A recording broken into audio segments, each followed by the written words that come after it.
TopMedTalk. Well, hello and welcome to TopMedTalk. We're at Euroanesthesia 2023 in Glasgow, Scotland, for the annual meeting of the European Society of Anaesthesiology and Intensive Care.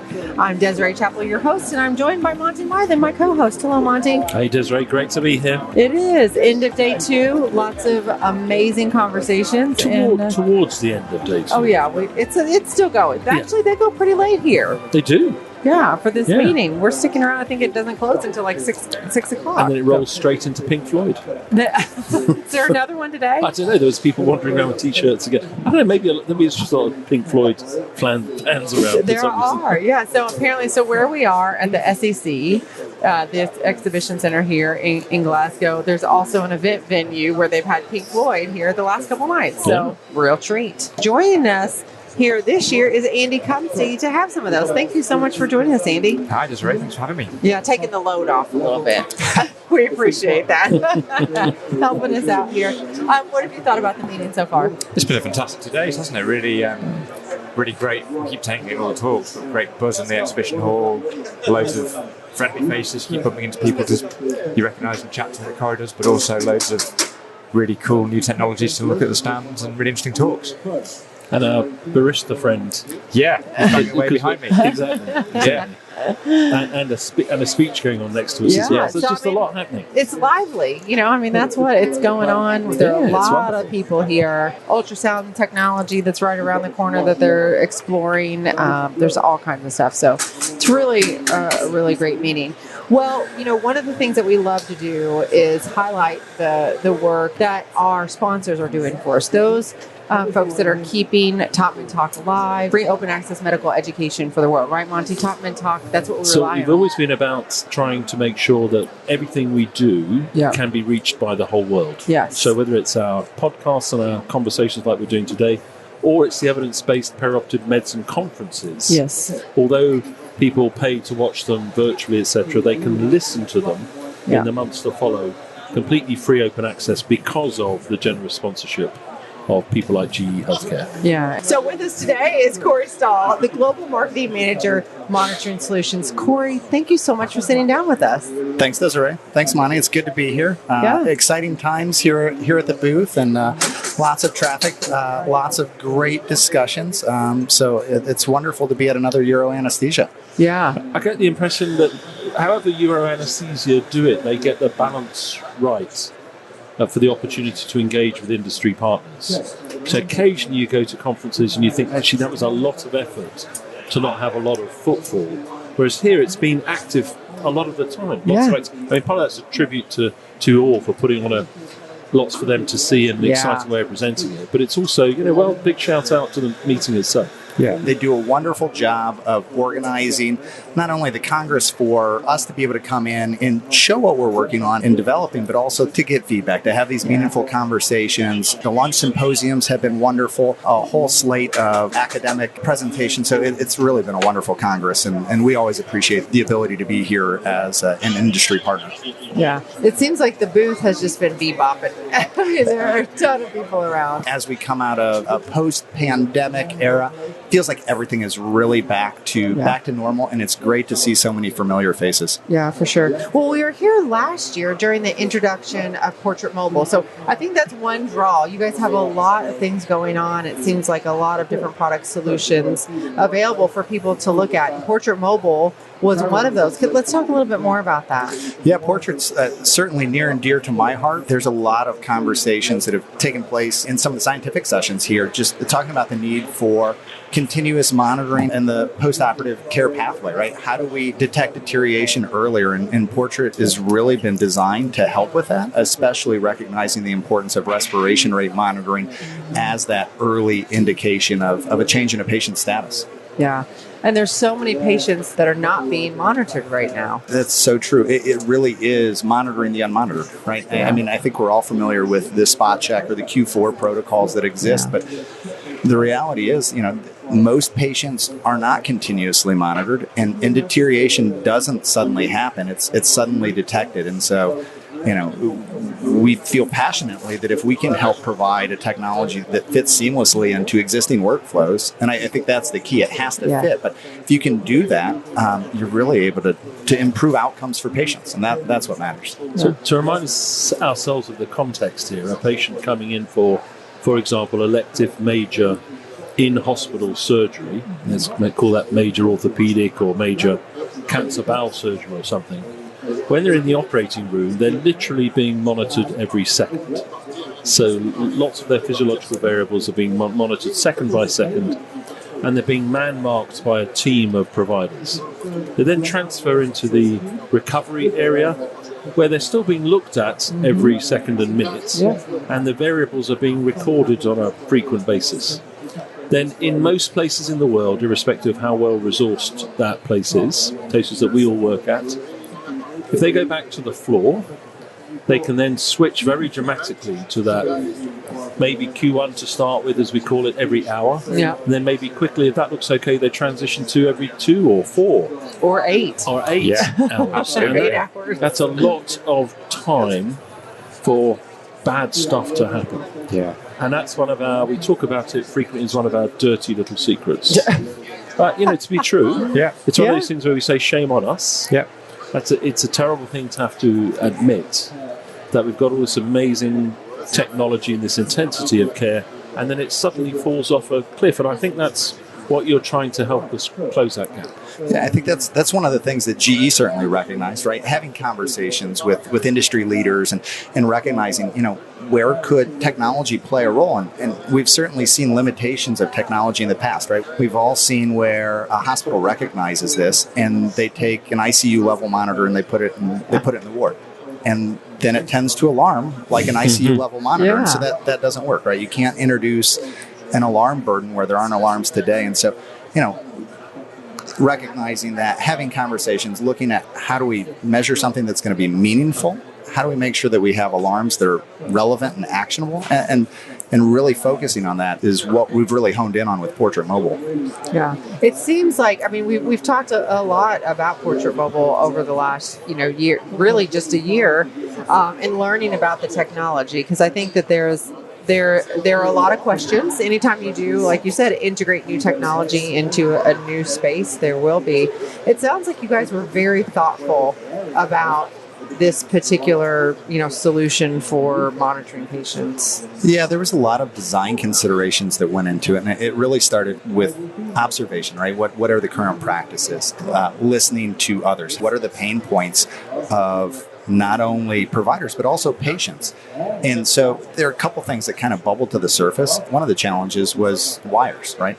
If you have a patient that's in the ward, usually that early ambulation is key, right? Whether it's an ERAS protocol or giving them the ability to visit with loved ones that might be there with them. And the wires tend to get in the way. And so, one of the first things we looked at was, okay, we want this to be wireless, but you can't trade a cable management issue for a battery management issue. So how do we have smart battery management workflows that don't require frequent changes from the clinical staff, that provide a wireless connection that's as reliable as a wired connection? So we started looking at some of those technology pieces from an implementation, and then at the same time, we're looking at the clinical needs, and the evidence is overwhelming with the need for respiration rate. But historically, there have been challenges with having an accurate respiration rate that didn't come with some of these trade-offs. Yeah, if you go and look at a patient on the ward that's having any kind of telemetry or continuous pulse oximetry, things like that, there are wires everywhere. Most of the time, those are coming undone because they need to get up and go to the next test, or it's very burdensome and cumbersome for the patients to do really anything other than just lay there. Yeah, you bring up a good point. You mentioned telemetry, and I know we're in Europe where cardiac telemetry isn't at the level that you see in, say, the United States, but even in the U.S., it's a major issue where they want continuous monitoring, but they don't have the appropriate tools. So, okay, let's put them on something. Anything will work, and so that often ends up being cardiac ECG for even your non-cardiac patients. Right, and that really is not really a solution to the problem. We're just makeshifting, hoping that it's going to be something. And then people will actually stop adopting and stop using it because it's not the right solution for what we're doing. Talk to us a little bit more about how Portrait Mobile is that good solution for some of those problems. One of the things that is a cornerstone with this new technology is really the respiration rate technology. We call it dual vector respiration rate, or RRDV, in some of our literature, but we looked at what works in some of the technologies and what doesn't in many of the approaches. Many of your listeners will be all too familiar with some of the challenges and pains of impedance-based technologies. Yes. And yet, if you do impedance, you could theoretically be wireless. And so we worked with our scientists and with industry partners, and we developed a whole new parameter as part of the Portrait Mobile program with this dual vector respiration rate technology. And so really excited about it. We have something that's quite accurate. We've got some studies out there showing more than 99% accuracy compared to capnography. So you've got the accuracy, but we're able to do that in a wireless package that frees that patient to ambulate, right? And so when you start to combine these, you know we're monitoring something that will detect deterioration earlier, right? We're providing continuous monitoring of that. And yet the patient isn't tethered to a bed. The patient's comfortable. And so being able to find that balance was really key as part of the program criteria. This is like sticky pads, right? That kind of go on the chest and... Yeah, that's right. Essentially 3 electrodes. There's one in the upper right chest, one that goes under the left armpit, and then one on the left abdomen. And it lets you look at both a thoracic and an abdominal channel that we can measure simultaneously. So, right, we've all seen patients roll over. Some are side sleepers, some are on their back, right? Some belly breathers, some chest. The combination of the dual vectors allows us to have an accurate respiration rate, even if one of the vectors was compromised. Oh, that makes sense. Andy, this might be, newer technology. How does it sound? So I think following on from that, what happens to that data? So, Desiree mentioned burdensome, cumbersome as words, and you mentioned about intensive care systems not being appropriate, quite rightly, because of the alarms level. But that's a huge amount of data you're getting off these patients, and it's continuous respiration rates. Where does that data go, and how is it then actioned by the team on the ward? What's the pathway? Yeah, that's a great question. Having access to that data in real time is going to be important for those clinicians. And so when we designed Portrait Mobile, we really looked at it as an ecosystem.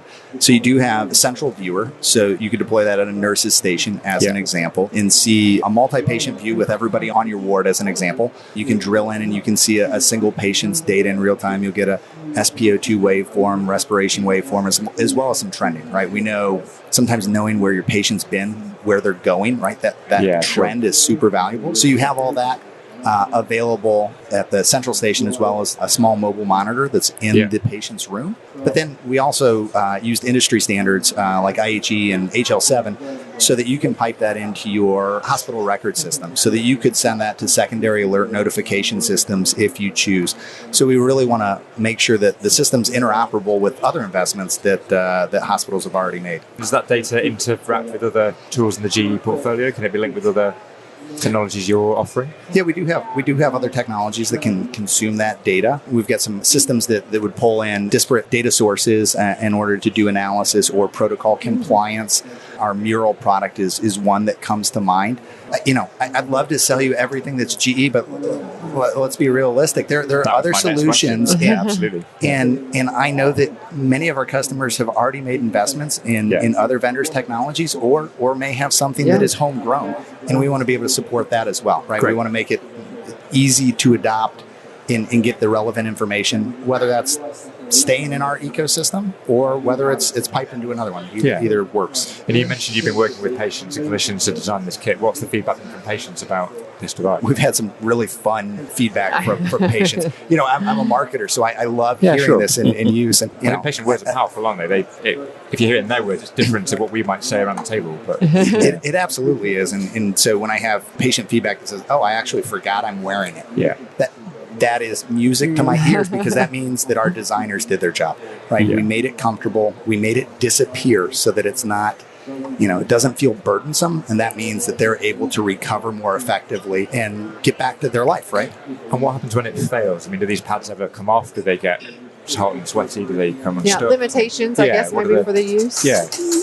So limitations. Talked about battery life. Battery life is something that we paid particular attention to. The batteries have about a 30-hour life. And the intended workflow is once a day, right? So you do a battery change, whether it's a clinician or a technician in the morning, but we use universal batteries. So we've been talking a lot about RRDV technology. We also have a wireless patient-worn SpO2 that also gives you the pulse rate, and it's the same reusable battery. It's a rechargeable battery that works on both the SpO2 and the respirate. So some of that, that I same was wearing that equipment around yesterday. I think I saw that. It was very cool. I'm monitoring myself, and it was not cumbersome at all. It was, no big deal. Yeah, so we focused on trying to make it easy for the workflows, but it is a battery-based technology, right? So we wanted to minimize the environmental footprint. That's why we went with lithium-based rechargeable platform. But you are going to have to change batteries once a day. But again, I'm expecting that, our clinicians are going to be in there anyways. And so things like plug and play, right? There's no repairing, there's no reconnecting, some sort of Bluetooth connectivity. In fact, the wireless connection is not Bluetooth based. It's actually a medical body area network that we created. So say that again. What does that mean? Yeah. So you see a lot of Bluetooth based communications, right? I'm sure you've seen some of the papers with dropout and packet loss associated with Bluetooth. That was one of the things we recognized as a potential limitation with a wireless technology. And so we're actually creating a medical body area network. It's a recognized protocol, and we have a binder communication protocol that rides in that spectrum, basically ensuring that any data that comes off a sensor is going to be received by the monitor.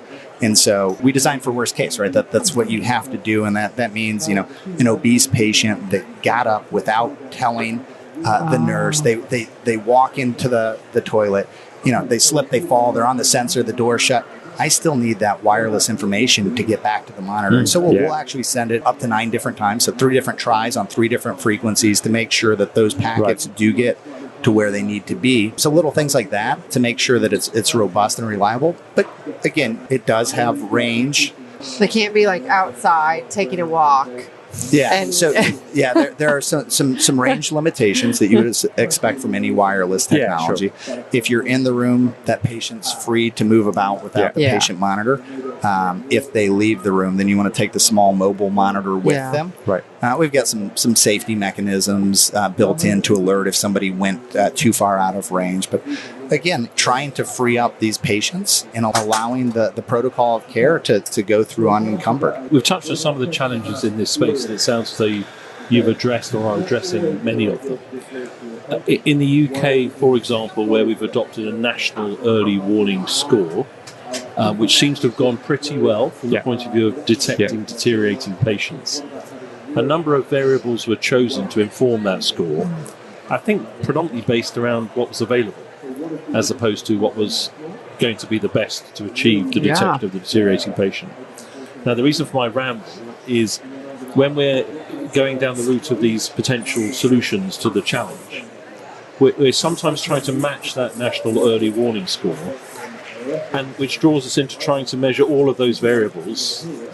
And usually there's a trade-off where you can't do all of them. You have to give up something, whether it's blood pressure or respiratory rate or conscious level.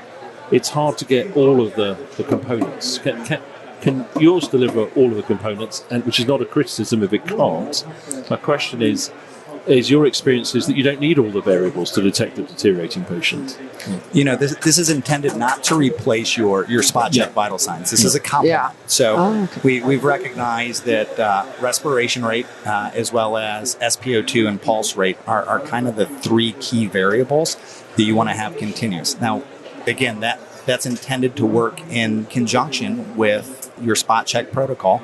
So we'll have the SpO2, the pulse rate continuous.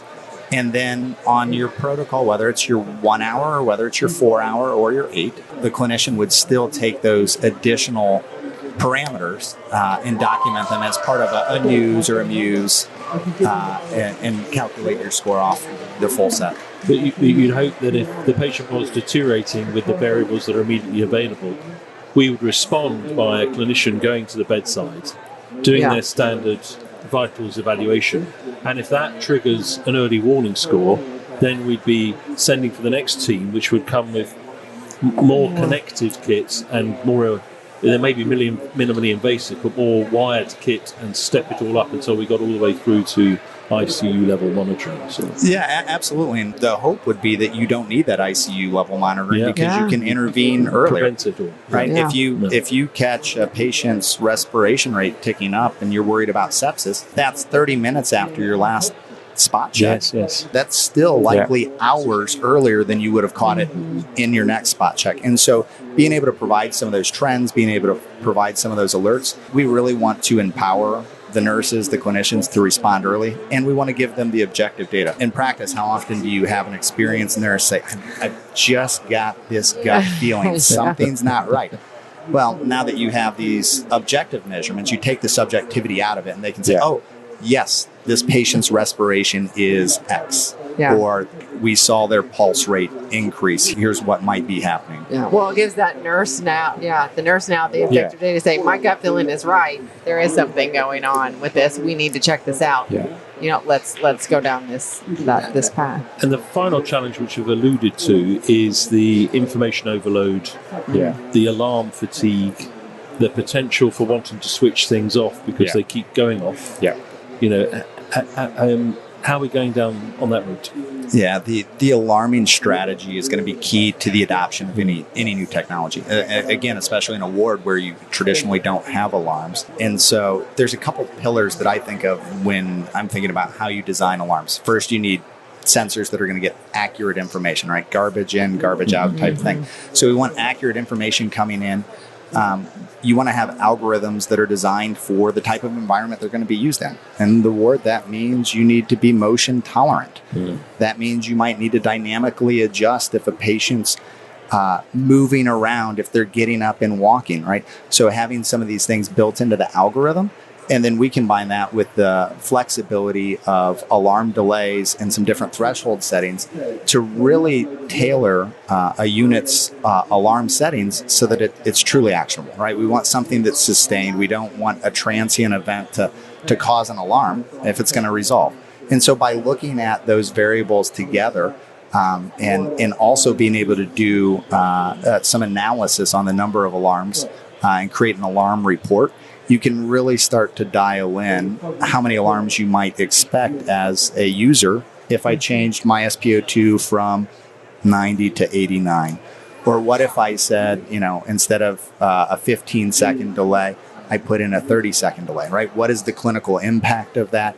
Is it going to change my behavior on a response team? That's a good point. And so looking at that in total, we're really able to reduce the alarm burden, not just silence it, but you don't have them to begin with. And again, we were talking in a previous talk, Desiree, about the reliance on IT systems and problems that we may have all had in our institutions. But how happens to this data if the power goes down, if the system gets hacked or whatever the disaster is? All this data is electronic, and then is it gone, or is it? That's a great question, and a couple things that I hear asked frequently. One is, is it secure from a cyber perspective? And the answer is absolutely yes. We're using the latest cyber standards, and I think gone are the days where cyber was added as an afterthought. Right, this was purpose built from the ground up with cyber in mind. So it's fundamentally a different approach. So that's one piece of it. The other thing is we're riding on a hospital's Wi-Fi, so you don't have to install expensive infrastructure in order to get that information. But we know that with Wi-Fi, maybe there's an IT outage, maybe a patient walks out of range. Maybe they go across the street for a smoke. We see all kinds of crazy things, right? No, that is but you want to make sure that you still have a complete patient record. And so the mobile monitor continues to, A, record the information, B, do the analysis, and C, would alarm if needed, even if it's out of range, if there's a power outage or if there was a Wi-Fi outage. So we've got some safety redundancy built into the system to help combat some of those edge cases that could happen.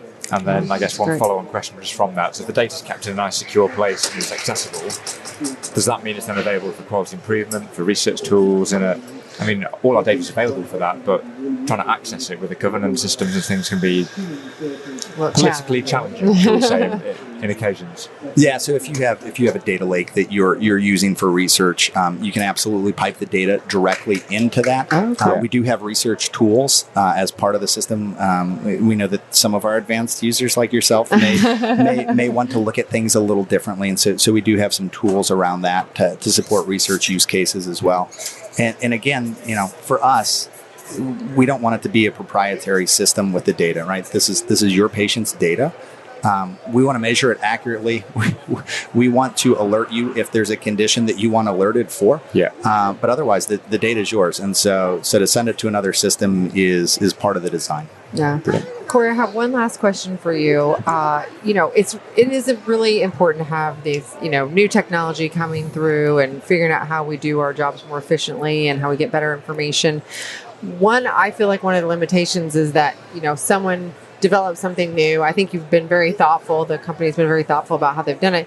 But when you go to deploy it, the education, the support for the providers on the ground who are actually going to have to use it. I've been in a lot of situations where someone has given me a new tool, piece of equipment, whatever, and they're like, go for it.